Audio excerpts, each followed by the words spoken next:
Hey, how you doing, guys? I got a very interesting subject, and this has to do with the codec CineForm as going open source.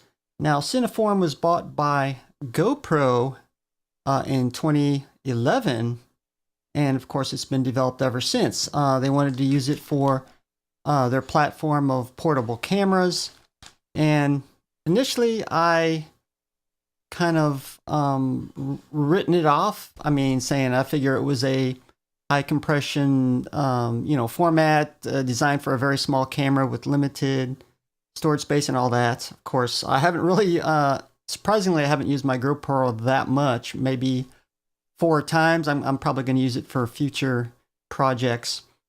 But I could have been no more wrong when I actually researched this over the last 2 to 4 days on this. I was totally surprised because actually it has actually many firsts, this CineForm codec.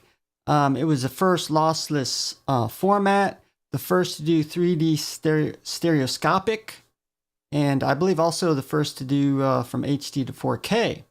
And not only that, but many codecs are actually loosely based on this, which is Apple ProRes and even Avid DNxHD. CineForm has actually been reverse engineered to add AVC Intra to X264. So that's very interesting on how this codec actually evolved.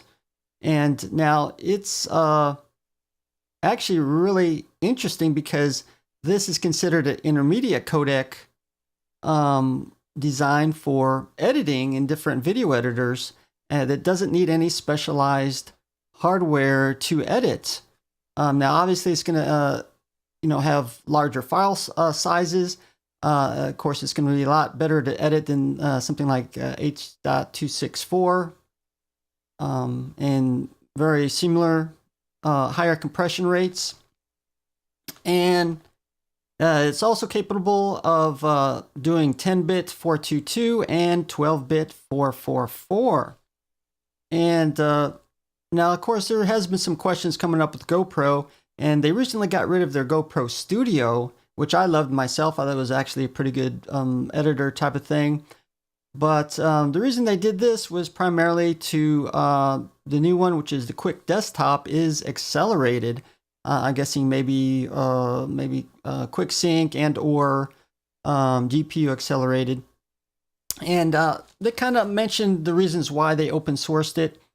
And I think the primary one is to be more widely adopted. Not every video editor has this CineForm. I think I'm pretty sure that Premiere Pro has it, for instance, and several others. Of course, not everyone, but since they open sourced it now, they don't have to pay any license fees, and they can actually include all the CineForm codec in many different software editors. I'm guessing royalty free pretty much.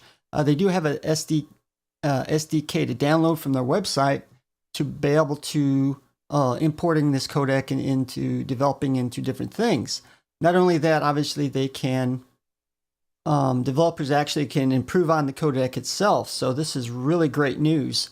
Not only that, I managed to scrape up a bit of information, and this was actually a Twitter exchange between Stenbolt and developer David Newman of the CineForm codec. And he says it's not limited to 12 bits.